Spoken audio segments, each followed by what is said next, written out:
Is this thing going? Huh? It is, it is.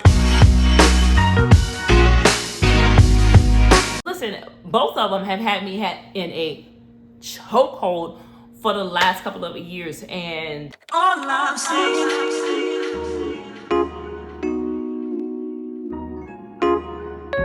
hey, I'm Patrice. I am your wellness bestie, and this channel is all about health, wellness, fitness, and faith. I'm down with God. Yeah, you know me. That was kind of corny, and I won't do that again. I'm lying. I have corny humor like that. So anyways, this video is going to be a little bit different. I'm trying out something different. So I'm going to be giving you guys a phenomenal upper body workout, straight fire. All right. Now I recorded this video a couple of weeks ago. So your girl has a wig on in the upper body. So it's me. It's just boom, straight hair wig. But anyways, we're going to talk about comparison, or we're going to talk about envy. I don't know, because listen, both of them have had me in a chokehold for the last couple of years. And let's get into it and let's talk about the steps to really kind of overcome comparison and maybe a little envy, huh? Let's talk. Here's my simple dynamic warm up. I like to warm up my body before I start lifting, or before I start any physical activity. It's so important. Here I'm just using a mini band, keeping tension on that mini band the entire time, controlling my movement, really doing the full range of motion, and just warming my muscles up.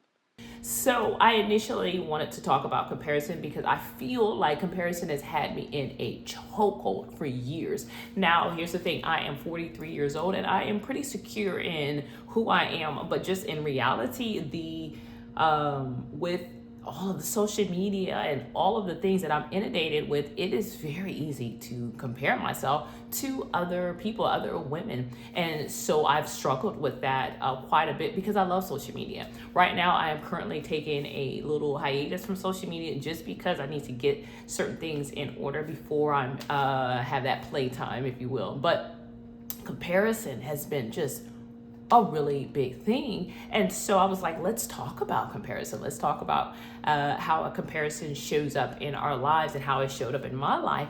And then, but I was led before I got into it, and I started studying and looking, and before I, started to record the video, I was like, well, let me look at the definition of comparison. And let me read this definition of comparison. It says it is a consideration or an estimate of the similarities and dissimilarities between two things or people. Now, it's the consideration of the similarities and dissimilarities. And when I look at that definition, that's not bad. I'm just looking at, oh, okay, so she's short and I'm taller, or she's fast, or wow, like the initial comparison definition does not seem bad. And we hear that comparison is a thief of all joy, but comparison, same kind of with competition, it's just kind of either or. So comparison in itself, in its holistic form, is not necessarily bad, right? Hear me out. For me to look at somebody and compare her to me in a sense of, oh, her hair is longer than mine. Not necessarily I want my hair to be longer, or I wish my hair was like hers. Oh, her hair is longer than mine. It's different than mine. It's not the same. Or her hair is the same length as mine. It's a similarity, right? So comparing those things and looking at those things aren't necessarily a bad thing. So then I was like, okay, well, what's the problem, Lord? If it's not comparison, then what's the problem? And then introducing envy. I know. Because I was like, envy, that's like, that seemed weird. That's like, that ain't me. And then, but here's the definition of envy is the feeling of discontent or resentful longing that is aroused by someone else's possessions, qualities, or luck.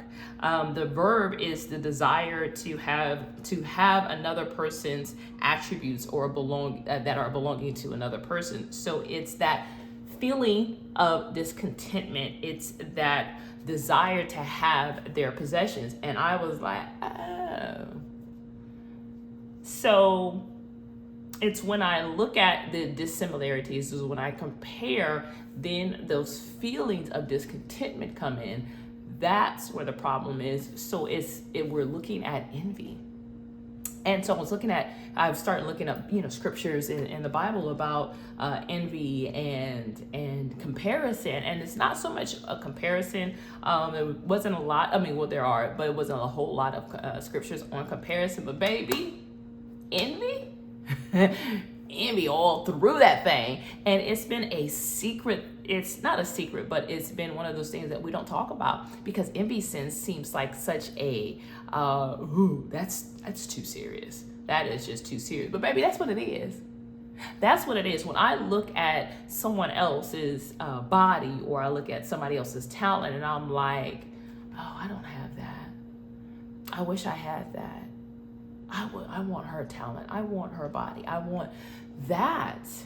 Is that envy. That's where that discontentment, and then that resentfulness can set in. So I've been dealing with not so much as comparison, but envy, which is mind-blowing. And so these are the ways that I have been combating envy, which I was thinking was comparison, but it turns out it was envy.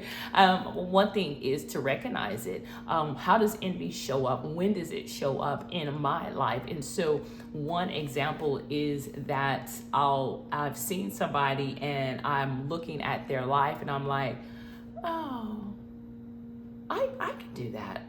I wish I can. Why not me? That why not me whiny voice, that little voice that comes in, why not me? Why didn't they pick me? That's the start. And so I've begun to recognize that. Another way that comparison and then that envy comes in, or recognizing it in the beginning, is when I am seeing somebody's talent and I'm like, oh, I could never do that. I'm not as good as her. I'm not gonna even do that. So quick story, when I was in high school, I tried out for the track team and I wanted to do track. Now I had a best friend at the time that was an amazing track runner. And so I went to one track meet, and then I saw her at her track meet, and she was absolutely amazing, smoked everybody, just amazing runner. And immediately I was like, I'll never be as fast as her. And I quit. I quit track because I was comparing myself, and then with that comparison came that discontentment in what I had. And baby, all I had to do was practice, because your girl loves running now. Anyways, that envy and discontentment set in, and I didn't pursue it. And so now I try to recognize those feelings. I try to recognize, okay, what's going on? How is this feeling? What's going on? The next step to really kind of overcoming that envy or comparison would be to bring it to God. So I recognize it. This feeling, I'm feeling discontent.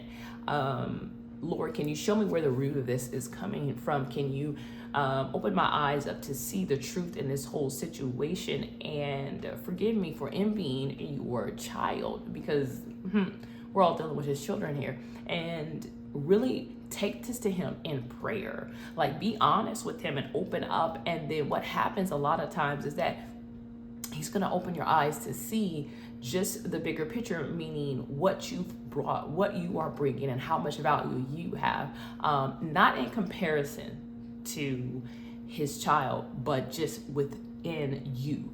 And so that's a beautiful thing, that God is able to work with you hand in hand with that. And it may happen immediately, or it may take a couple of days or a couple of weeks to flesh that out, but seek him in prayer. The last step is going to be, when you get that information and where the root of this is affirmations. I know that some people think, oh, affirmations are corny, but baby, I don't. Affirmations are it. So affirmations meaning I'm going to affirm what God has said about me. So a lot of times I'm comparing other women's bodies because I'm in fitness. I'm a fitness professional. So then I compare women's body a lot, like compare, and then I begin to envy and be discontent with my body. And so I have to remind myself, and I give myself the affirmations that this is the healthy body of a 43-year-old woman here. I enjoy my body. I am grateful that my body has provided me the freedom of movement. And I begin to speak life over my body and myself. And a lot of times those feelings kind of subside. And so those are 3 ways that I want you guys, or 3 steps to kind of see if you can combat that comparison, probably envy, in your life. Let me know if you guys have any questions, and let me know what you guys think about the envy and comparison thing. Do you agree, disagree? I don't, like, come on, because I think your girl hit it. I think it's envy. We've been fooling around trying to be cute with that comparison. Nah, baby, that's envy. But listen, comment below. Let me know what you think. I will talk to you guys later. I pray that you have an abundantly joyful, happy rest of your week. Bye. All I'm saying